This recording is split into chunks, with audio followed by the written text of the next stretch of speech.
Hari pertama di bulan Ramadan ini, di subuh hari ini, Allah masih melimpahkan begitu banyak rahmat-Nya kepada kita semua. Baik itu mulai dari rahmat iman, rahmat sehat jasmani maupun rohani, sehingga kita tadi ketika menyantap sahur masih ringan tenggorokan kita untuk menjalankan makanan untuk masuk ke perut, dan minum kita masih dapat merasakan kenikmatan itu semua. Itu semua akibat dari nikmat yang Allah berikan kepada kita.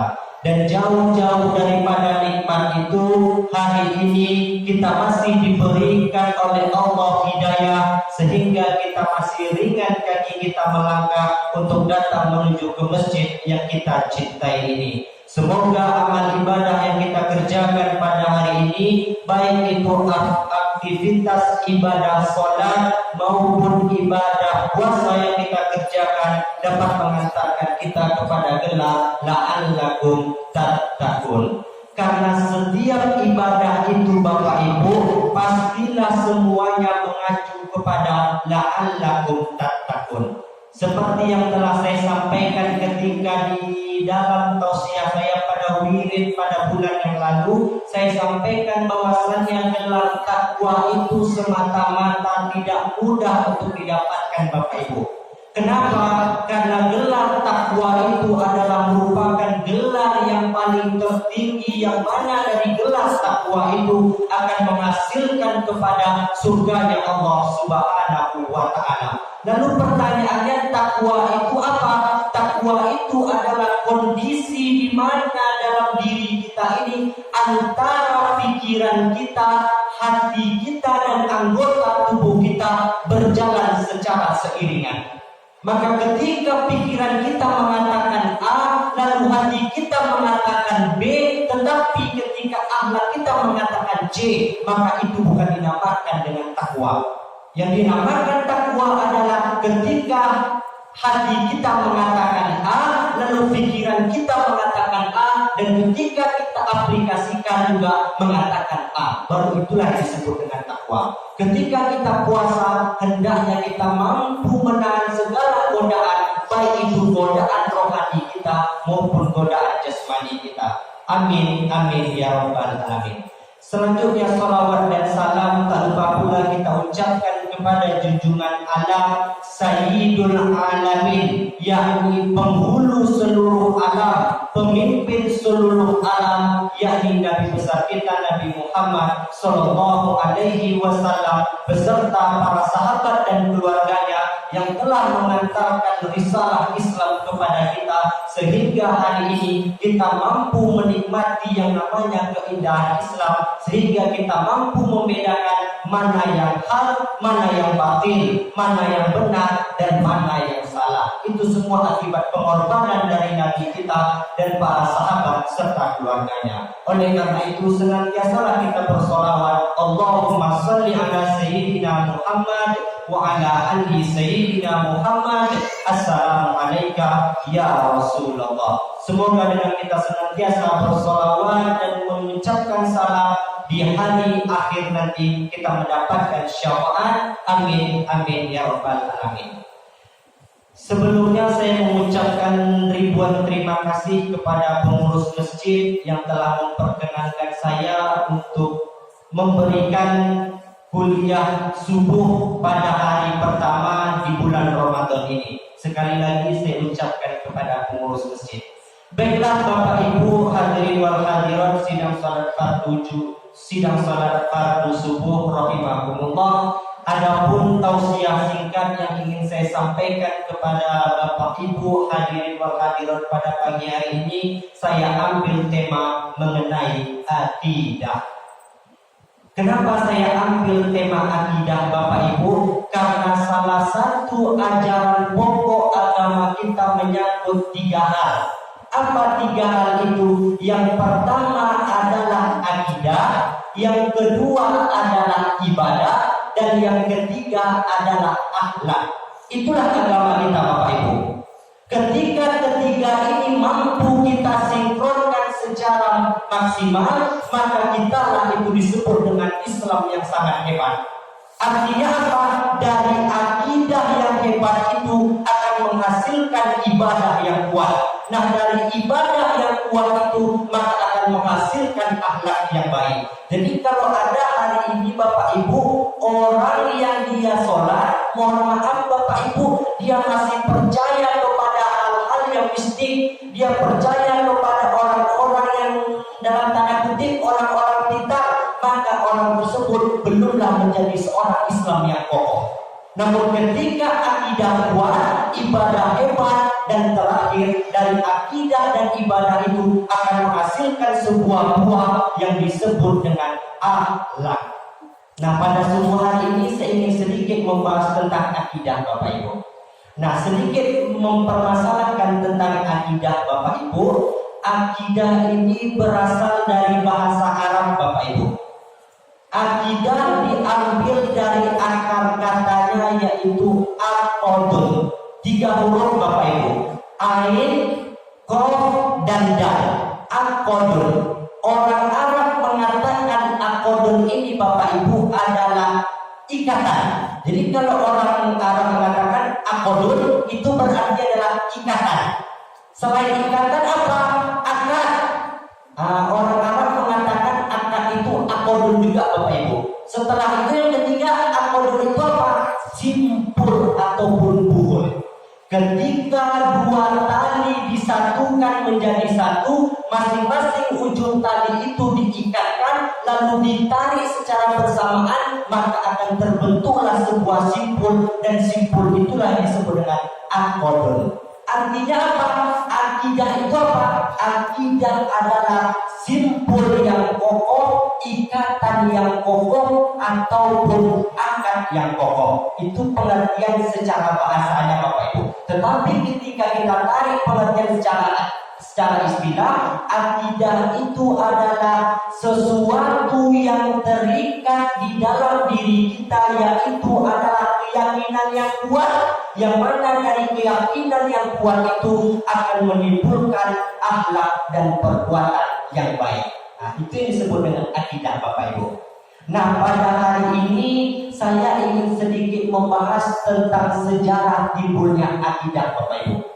Jadi segala permasalahan yang timbul dalam dunia Islam ini semuanya ada yang latar belakanginya Bapak Ibu. Kenapa kok kunut, orang pakai kunut, ada yang tak pakai kunut? Ada sejarahnya Bapak Ibu. Kenapa hari ini ada orang yang berzikir, kenapa ada orang yang tak berzikir? Maksudnya dia berzikir sama-sama, ini berzikir sendiri. Ada semua yang latar belakanginya Bapak Ibu. Begitu juga dengan akidah. Nah, itulah sedikit ingin saya bahas pada pertemuan pagi hari ini. Akidah Bapak Ibu itu muncul pertama sekali ketika masa pemerintahan Ali bin Abi Thalib.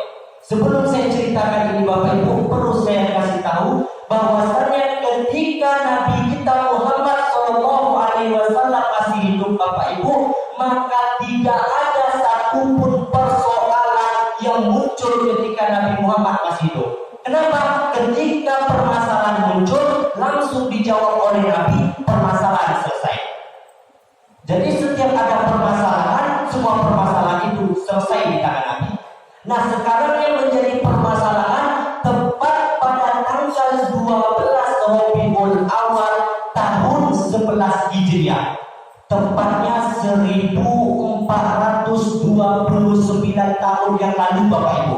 Ketika hari itu tepat hari Senin, ketika siang itu bulan Nabi Muhammad SAW meninggal dunia. Nah, ketika Nabi meninggal dunia, disitulah terjadi permasalahan yang sangat hebat Bapak Ibu. Permasalahan apa yang terjadi? Bukan masalah agama Bapak Ibu, tetapi masalah apa yang muncul pertama sekali? Masalah yang pertama sekali muncul adalah siapa yang akan menggantikan Nabi sebagai pemimpin negara kita, ataupun siapa yang akan menjadi khalifah setelah Nabi meninggal dunia. Itu menjadi permasalahan ketika itu Bapak Ibu. Singkat cerita, ketika semua orang sibuk untuk memakamkan Nabi, ditunjuklah beberapa orang untuk menyelesaikan permasalahan ini Bapak Ibu. Karena ketika itu tidak ada HP Bapak Ibu, tidak ada koran,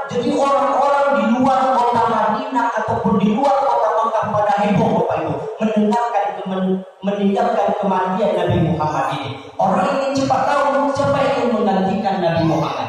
Nah, ketika itu ditunjuklah beberapa orang hebat dari kalangan Muhajirin dan beberapa orang hebat dari kalangan Ansor, lalu mereka bersatu di suatu tempat yang bernama Saqifah Bani Sa'idah.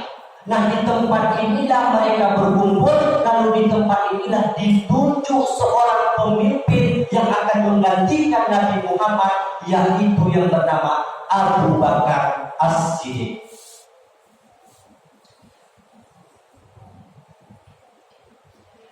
Ketika Abu Bakar dilantik di Saqifah Bani Sa'idah, dan ketika itu pula pengumuman diberikan kepada seluruh masyarakat, baik itu di kota Mekah maupun di kota Madinah ataupun yang di luar kota dua tersebut. Nah, ketika itu Abu Bakar memerintah selama 2 tahun, Bapak Ibu. Setelah 2 tahun Abu Bakar memerintah, maka ketika itu pula Abu Bakar tutup usia, Bapak Ibu. Artinya apa? 2 tahun setelah pemerintahan Abu Bakar meninggal dunia. Nah, ketika Abu Bakar meninggal dunia, maka ketika itu pula orang yang mau lagi, siapa yang akan menggantikan Abu Bakar? Ketika hari itu pula ditunjuklah seorang yang sangat alim yang bernama Umar bin Khattab. Berbeda dengan pemerintahan Abu Bakar, Bapak Ibu, Umar bin Khattab memerintah selama 10 tahun. Abu Bakar 2 tahun, Umar bin Khattab 10 tahun. Nah, ketika Umar bin Khattab meninggal dunia, sebelum ia meninggal dunia, ia telah menuliskan surat wasiat. Apa surat wasiat itu? Surat wasiat itu berisi bahwasannya ada orang-orang tertentu yang ditunjuk oleh Umar. Ketika aku meninggal dunia, maka orang ini harus berkumpul dan menetapkan siapa yang akan menggantikanku. Nah, ketika itu pula orang-orang yang ditunjuk oleh Umar itu berkumpul, lalu ditunjuklah pemimpin selanjutnya yang bernama Utsman bin Affan. Abu Bakar 2 tahun, Umar 10 tahun, dan Utsman bin Affan lebih lama lagi, yakni selama 12 tahun. Nah, di sini nanti akan menjadi persoalan tuh Bapak Ibu. Ketika pada pemerintahan Utsman bin Affan ini, Bapak Ibu, mohon maaf, Utsman bin Affan ini, mohon maaf sekali lagi Bapak Ibu, meninggalnya dalam keadaan yang kurang baik, Bapak Ibu. Artinya apa? Ketika Utsman bin Affan tutup usia, beliau meninggalnya dibunuh, Bapak Ibu. Ditikam dari belakang, dan ketika ditikam dari belakang, orang pun mulai menghajar Utsman bin Affan. Jadi meninggalnya bukan dalam keadaan yang wajar, Bapak Ibu. Nah, ketika Utsman bin Affan meninggal, datanglah orang-orang yang telah ditunjuk oleh Umar tadi, bersiap lagi Bapak Ibu untuk mencari pemimpin yang baru. Nah, ketika hari itu ditunjuklah seorang pemimpin muda, pemimpin yang memiliki ilmu yang sangat luas, yaitu Ali bin Abi Thalib. Nah, ini yang menjadi persoalan pada pagi hari ini, Bapak Ibu. Singkat cerita, dalam pemerintahan Ali bin Abi Thalib selama 6 tahun, Bapak Ibu, terjadi begitu banyak persoalan, Bapak Ibu. Dan ketika masa pemerintahan Ali ini pula terjadi peperangan umat Islam pertama sekali. Yang awalnya orang Islam tak pernah berperang salah sesama dia, Bapak Ibu. Orang Islam hanya berperang kepada orang-orang yang bukan Islam. Tetapi ketika zaman pemerintahan Ali terjadi peperangan antar orang Islam. Peperangan apa itu, Bapak Ibu? Yaitu peperangan yang disebut dalam sejarah sebagai Perang Jamal. Itulah persoalan yang pertama sekali yang dihadapi oleh Ali dalam pemerintahannya, Bapak Ibu. Apa yang terjadi? Ketika itu ada 2 orang yang bernama Tolha dan satu lagi bernama Zubair. 2 orang ini ingin juga menjadi pemimpin, tetapi mereka tak dipilih, Ali lah yang dipilih. Karena ketidaksukaannya itu, maka ia ingin memberontak, Bapak Ibu. Dan 2 orang ini juga disokong oleh istri Nabi yang bernama Aisyah. Nah, ketika perang itu Aisyah sedang naik unta, Bapak Ibu. Makanya ketika itu perang itu disebut dengan perang Jamal atau perang unta. Kenapa? Karena hari itu Aisyah sedang menaiki unta. Singkat cerita, pada peperangan ini Bapak Ibu terbunuh Tolha dan Zubair tadi. Ketika dua orang ini terbunuh, maka Aisyah pun ditangkap dan Aisyah ditangkap dikembalikan ke kota Mekah secara terhormat Bapak Ibu. Dikembalikan. Nah, setelah perang ini tutup, orang mulai nyaman Bapak Ibu. Ketika orang mulai nyaman, muncul persoalan kedua pada masa pemerintahan. Apa yang terjadi Bapak Ibu? Seorang yang bernama Muawiyah bin Abi Sufyan yang ditunjuk sebagai gubernur oleh Ali melakukan perlawanan secara diam-diam Bapak Ibu. Apa yang terjadi? Muawiyah mengatakan kepada Ali, "Hei Ali, tolong engkau selesaikan permasalahan Utsman kemarin. Tolong tangkap orang-orang yang memberontak ketika pemerintahan Utsman dan tangkap orang yang membunuh Utsman, lalu balikan bunuh dia," kata Muawiyah bin Abu Sufyan. Dan ketika itu pula Ali dalam satu sisi ia ingin mengelola pemerintahan secara baik, namun satu sisi begitu banyak orang yang menggempur Ali untuk menangkap orang-orang yang membunuh Utsman bin Affan kemarin. Nah, ketika itu pula dalam pemerintahan Ali terjadi kesinambungan yang kurang baik Bapak Ibu. Nah, ketika itu pula terjadi peperangan yang kedua kalinya antar umat Islam yang disebut dengan perang sifin, yaitu peperangan antara pasukan Ali dengan pasukan Muawiyah bin Abu Sufyan. Disinilah permasalahan akidah pertama sekali muncul Bapak Ibu. Apa yang terjadi ketika peperangan itu terjadi Bapak Ibu? Disitulah pasukan Muawiyah kalah Bapak Ibu. Dalam arti kata yang namanya pemerintahan tentu pasukannya lebih banyak, sedangkan Muawiyah hanya bertindak sebagai gubernur, pasukannya sedikit Bapak Ibu. Ketika terjadi peperangan itu pasukan Muawiyah kalah Bapak Ibu.